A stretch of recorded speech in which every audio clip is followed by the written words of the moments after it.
तो फिर तो आत्मा परिवर्तनशील हो गया, परिणमन को प्राप्त करने वाला हो गया, बदलने वाला हो गया। जो बदलने वाली चीज होती है वो नित्य नहीं हो सकती, वो तो अनित्य होती है। क्योंकि प्रकृति में जिसमें बदलाव होते हैं, परिवर्तन होते हैं, वो अनित्य देखी जाती है। इसलिए ये जो सुख और दुख है ये मन तक ही है, मन के ही है, आत्मा के नहीं है। क्योंकि आत्मा का स्वीकार करते ही उनके मन में आता है फिर तो अनित्य हो जाएगा। नित्य तो मानना ही है आत्मा को, ये उनको समझ में आया हुआ है। नित्य दर्शन भी मानते हैं, लेकिन जो सुख और दुख की अनुभूति है, महर्षि दयानंद ने जो लिखा और शास्त्र भी कहते हैं, वो तो चेतन को ही होगी। पर उनको इसमें समस्या होती है कि अगर सुख दुख आत्मा का मान लिया, अनुभूति आत्मा की मान ली, तो वो अनित्य हो जाएगा। मन तो जड़ है। हाँ, मन जड़ है, सुख दुख की अनुभूति नहीं करता, सुख दुख की अनुभूति का साधन बनता है। ये तो सिद्धांत हो गया। मैं आपको ये बता रहा हूं कि विषय तो यूं सुख दुख और आत्मा सामान्य बात है, हम सब अनुभव करते हैं, लेकिन ये कहाँ कितने बड़े सिद्धांत को भी उत्पन्न कर देता है। नए सिद्धांत बन जाते हैं कि आत्मा की नित्यता को पकड़ करके बैठ गए। आत्मा की नित्य है, भाई नित्य तो सब मानते हैं, लेकिन अगर कभी सुखी और कभी दुखी, आम कभी कच्चा कभी पक्का और कभी सड़ गया, जिसमें ये परिणमन हो, परिवर्तन हो, वो नित्य तो नहीं हो सकता, अनित्य होगा। इन बातों को प्रकृति और कार्य जगत में समझ करके और फिर मन पे भी, आत्मा पे भी लगा लेते हैं। इसलिए वो मानते हैं कि ये जो सुख दुख है वास्तव में आत्मा को होता ही नहीं, ये तो मन का है। बस ये समझ लो कि मन का है, बस सुख दुख से मुक्ति मिल जाएगी। ये हमारा है ही नहीं, ये तो मन का है, ऐसा तक मानते हैं, बहुत लोग मानते हैं। अब आपको तो खैर ठीक है, आपने ये सुन रखा है और है कि भाई मन तो जड़ है, उसको सुख दुख तो होंगे नहीं, चेतन को ही होंगे। लेकिन उनकी समस्या तो आत्मा के सुख दुख गुण हैं, वो सुख दुख गुण को अनुभव करने की जो सामर्थ्य है वो आत्मा की नित्य है। लेकिन विभिन्न निमित्तों के कारण से या हमारी अनुकूलता प्रतिकूलता, चाहे शारीरिक हो मानसिक हो, उसके कारण से जो हमें सुख और दुख की अनुभूति होती है वो तो नैमित्तिक ही है। और ये ज्ञान और सुख दुख में भेद भी वैशेषिक दर्शन का लगा कि सुख हमें अनुभव हुआ और समाप्त। अब तो केवल उसकी स्मृति रहेगी। यदि नया सुख है तब तो होता रहेगा जब तक है। लेकिन सुख का बोध समाप्त हुआ, बस अब सुख नहीं रहेगा। दुख का बोध समाप्त हुआ, अब नहीं रहेगा। जब तक है तब तक है बस। ज्ञान जो हम प्राप्त करते हैं वो हमारे पास फिर भी रहता है, देर तक रहता है, नष्ट तो वो भी होगा। तो जो ये ज्ञान सुख दुख है, इसी तरह से इच्छा और प्रयत्न है हमारे। इच्छा हमारी नित्य है, अनित्य है। आत्मा तो नित्य है, तो उसकी इच्छा भी नित्य होनी चाहिए, स्वाभाविक होनी चाहिए। नित्य वस्तुओं के धर्म भी नित्य होने चाहिए। ये कुछ आधार जो हम लेकर के चलते हैं वैशेषिक के अनुसार, उस पर ये बात आएगी। तो आत्मा की इच्छा करने की जो सामर्थ्य है, अथवा कहें जो मूल इच्छा है, वो तो नित्य है। लेकिन जो हमारी भिन्न भिन्न इच्छाएं देखी जाती हैं, कोई अध्यापक बनना चाहता है, कोई सेना में जाना चाहता है, ये जो इच्छाएं भिन्न भिन्न है, दिखती है ना। हम आत्मा तो सब समान है, हर आत्मा मूलतः सब समान आत्मा है, उसमें भेद नहीं है। फिर ये इच्छाओं का भेद क्यों? कोई ये खाना पसंद करता है, कोई ये पहनना पसंद करता है। ये जो इच्छाओं का भेद है इतना, और एक व्यक्ति भी कभी कुछ खाना चाहता है, कभी कुछ पहनना चाहता है, कभी कुछ करना चाहता है। ये जो भेद है, सदा सारी इच्छाएं रहती हैं क्या एक साथ? तो विभिन्न परिस्थिति, निमित्त आदि के माध्यम से, आलंबनों के माध्यम से वो कभी उभरती हैं, कभी कोई नहीं होती है। तो ये जो इच्छाएं हैं इस रूप में, ये नैमित्तिक होती है, निमित्त से होती है। आधार आत्मा बनेगा, लेकिन ये निमित्त से उत्पन्न होती है और समाप्त होती है। तो इसलिए जो ज्ञान है हमें होता है, परमात्मा जो हमें सीधे ज्ञान देता है वो तो ज्ञान हो गया, ठीक है, आत्मा को बोध करा रहा है, अंतर्मन में है। लेकिन बाकी जो हमारा ज्ञान है वहाँ भी परमात्मा निमित्त बनता है। लेकिन जो बाकी हम सारा ज्ञान प्राप्त करते हैं अपने व्यवहार में, ये नैमित्तिक होता है। वहाँ ये नहीं सोचना चाहिए कि ये भाव है ज्ञान का या सुख दुख का, तो ये कहीं ना कहीं से आया होगा, ऐसे ही उत्पन्न नहीं होगा। उत्पन्न होते हैं गुण, कुछ उत्पन्न होते हैं और कुछ स्वभाव से रहते हैं। जैसे कल मैंने एक संयोग उदाहरण आपको बताया था, ये दो हाथ हैं, ये दो द्रव्य हैं, और इनमें ये मैंने नमस्ते की, तो ये जो संयोग गुण, ये एक संयोग गुण माना है वैशेषिक में। ये कहाँ से आया? भाव से ही भाव की उत्पत्ति होती है। तो ये संयोग गुण पहले कहाँ था? अग्नि की उष्णता जल में आ रही है, तो अग्नि से जल में आई जब हम कहते हैं, तो ये जो संयोग था, अभी इस संयोग का आधार अधिकरण समवायी कारण कौन है? ये दोनों हाथ है, ये आधार माना जाता है, समवायी कारण है।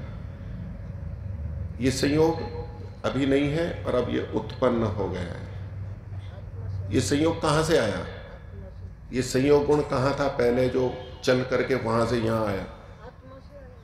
आत्मा से। तो आत्मा का संयोग तो जहाँ है वहाँ अलग है। ये तो दो हाथ के संयोग की बात है। आत्मा का प्रयत्न है, बल है, कर्म हुआ, वो सब चीजें हैं, उनको ये तो निमित्त बनेंगे सारे। ये संयोग गुण पहले कहाँ था? इसका उपादान कारण क्या था? जहां से चल करके ये आया हो, कहीं से चल करके नहीं आया। ये संयोग गुण उत्पन्न हुआ, कर्म से उत्पन्न होगा। न्यायदर्श इसमें वैशेषिक में ये प्रक्रिया बताई है कि संयोग कैसे उत्पन्न होता है। कर्म से उत्पन्न होता है, उसकी प्रक्रिया है। और ऐसे ही विभाग जो है, ये भी एक गुण है। वैशेषिक में इसको एक गुण माना है, और ये भी कर्म से उत्पन्न होता है। वो अन्य का सब कारण है, अधिकरण, वो ठीक है, लेकिन ये गुण आया कहाँ से? कि यहाँ था और वहां से चल के यहाँ आ गया, कहीं से भी नहीं। अर्थात कुछ गुण ऐसे हैं जो उत्पन्न होते हैं और समाप्त हो जाते हैं। कहीं से चल करके आए हों, भाव से भाव में आए हों, ऐसा नहीं है। हाँ, भावात्मक में संयोग होगा, यहाँ तक ठीक है। तो इसी तरह से कुछ गुणों को हम ऐसे समझते हैं। हर जगह ऐसा नहीं होता कि वो कहाँ से चल करके आया। ऐसा ही सुख दुख के बारे में, ज्ञान के बारे में भी है। और क्रियाएं जो हैं वो भी ऐसे ही हैं। तो किन्हीं को कुछ पूछना है तो पूछिए। मुझे आपने कहा कि जो जीवात्मा की सामर्थ्य है कि वो सुख दुख का अनुभव करता है, हाँ। उसकी नित्य है। उसके बाद जो उसकी रहेगी वो स्मृति रहेगी उसकी। तो जैसे हमने कोई भी पदार्थ खाया, मतलब जैसे हमने कुछ खाया, उसका सुख लिया, फिर उसकी जो तत्काल वो समाप्त हो गया, उसकी स्मृति को भी हम फिर आगे उसको अनुभव ही मानेंगे सुख का। हाँ, तो इनका प्रश्न ये है कि हमने जो कुछ भी सुख दुख अनुभव किया, ये आत्मा ने किया, आत्मा का स्वभाव है, ठीक है। अब बाद में जब हमारे को स्मृति आती है, तो वो पिछले अनुभव को, जो उसको अनुभव हुआ, हमें बोध हुआ, उसकी स्मृति बनती है। वो चित्त में रहती है और वो हम उसको फिर से स्मरण कर सकते हैं, ना भी कर सकते हैं, कर भी सकते हैं। वो स्मृति के रूप में आएगा, वो सुख दुख नहीं कहलाएगा। हाँ, स्मृति उठा करके, सुख दुख की स्मृति उठा करके फिर हम सुखी दुखी हो सकते हैं। वो नए सुख और दुख होंगे।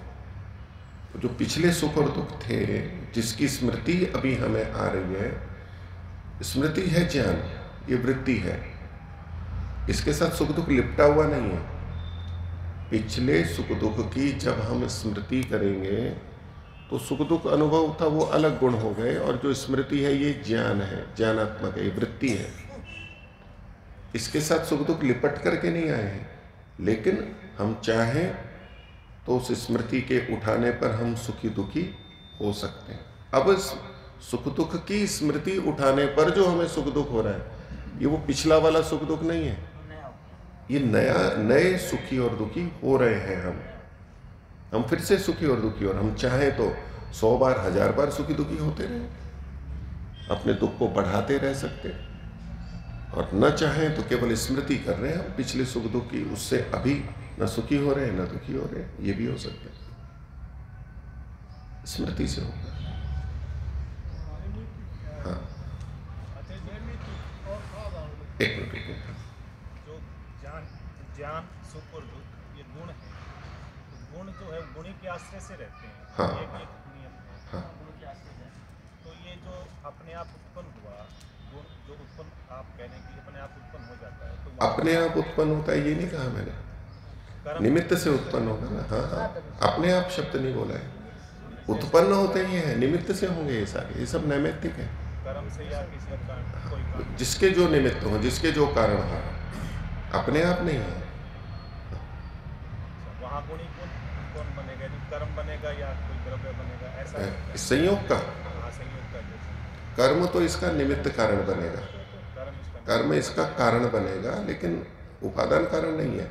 उपादान कारण ये हाथ ही है, क्योंकि गुण जिसमें रहता है, जिस द्रव्य में रहता है, वो द्रव्य उस गुण का उपादान कारण कहलाएगा, समवायी कारण कहलाएगा। समवायी का शब्द ज्यादा ठीक है। तो इन दोनों हाथों के बीच में संयोग है, ये गुण इस हाथ में है या इस हाथ में है, दोनों में है। तो ये दोनों हाथ इस संयोग के समवायी कारण होंगे। ये दो द्रव्य, संयोग दो में होगा, दो से अधिक में होगा, ये इसके समवायी कारण माने जाएंगे। हाँ, पीछे जो पूछ रहे थे। हाँ, नैमित्तिक कारण के विषय में बताओ। नैमित्तिक कारण। तो देखिए, नैमित्तिक कारण सत्यात प्रकाश में भी लिखा है और वैशेषिक दर्शन में भी लिखा है। तो किसी कार्य के मतलब जो उत्पन्न होता है उसका कोई ना कोई निमित्त होता है, कारणों से होती है वो चीज उत्पन्न। जो नित्य है उनका कोई निमित्त कारण या और कोई कारण नहीं होता, अनित्य वस्तुओं के ही कारण होते हैं। अब किसी वस्तु या गुण जो भी उत्पन्न हो रहा है, उसके कई तरह के कारण होते हैं। तो उसमें से एक कारण है निमित्त कारण, और वो निमित्त कारण भी कई हो सकते हैं। तो महर्षि दयानंद ने जो सत्यात प्रकाश में लिखा है, उसमें निमित्त कारण चेतन को माना है। इनको चेतन को, जैसे ये सृष्टि बनी तो इस सृष्टि का निमित्त कारण परमात्मा है, चेतन ज्ञानवान। और इस सृष्टि में जो पदार्थ मनुष्यों ने या अन्य प्राणियों ने बनाए, चाहे घोंसला बनाया हो, बिल बनाया हो, घर, जो कुछ भी बनाया, कपड़ा, उसका निमित्त कारण आत्मा, जीवात्मा, यानी हम प्राणी अपने अपने उसके वो निमित्त कारण होते हैं। ये तो है सत्यात प्रकाश वाला अर्थ। वैशेषिक में जो निमित्त कारण कहा है, उसमें ये तो आएंगे ही, लेकिन सत्यात प्रकाश में जो साधारण कारण बताए गए हैं, साधारण कारण, एक उपादान कारण, दूसरा निमित्त कारण। निमित्त कारण को भी दो भागों में बांट दिया, एक ईश्वर और एक आत्मा, जिसको साधारण निमित्त शब्द से महर्षि ने कहा है। और उसके अतिरिक्त है साधारण कारण, जैसे कि घट के बनने में चाक हो गया, डंडा हो गया, पानी हो, ये जो चीजें हैं, ये उपकरण, ये जो जड़ चीजें हैं, उनको साधारण कारण कहा है। वैशेषिक की दृष्टि से वो साधारण कारण भी निमित्त कारणों में आते हैं। तो सत्यात प्रकाश का जो निमित्त कारण और साधारण कारण है, वो दोनों वैशेषिक में निमित्त कारण के अंतर्गत आएंगे। हो गया स्पष्ट? और कोई किन्हीं को पूछना है?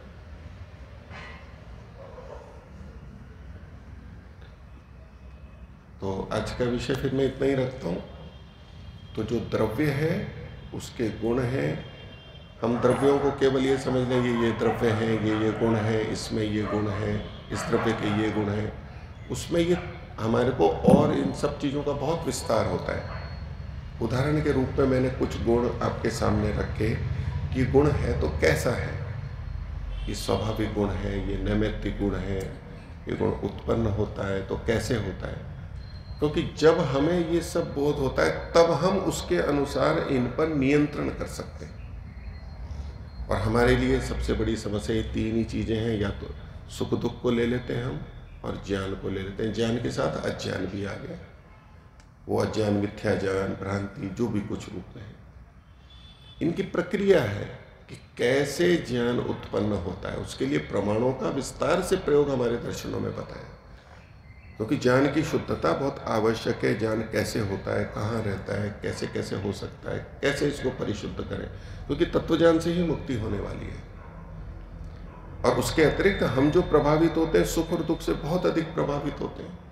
उसके अनुसार हमारे सारे कर्म आधारित रहते हैं, हमारी इच्छाएं उन सुख दुख के ऊपर केंद्रित रहती हैं। कि सुख दुख कैसे उत्पन्न होते हैं, कहाँ रहते हैं, कैसे नियंत्रण होता है, अगर इस पूरे तंत्र को, प्रक्रिया को हम समझ लें, और जितना अधिक समझ लेंगे उतना अधिक इन पर हमारा नियंत्रण रहेगा और हम उसके अनुसार चलेंगे।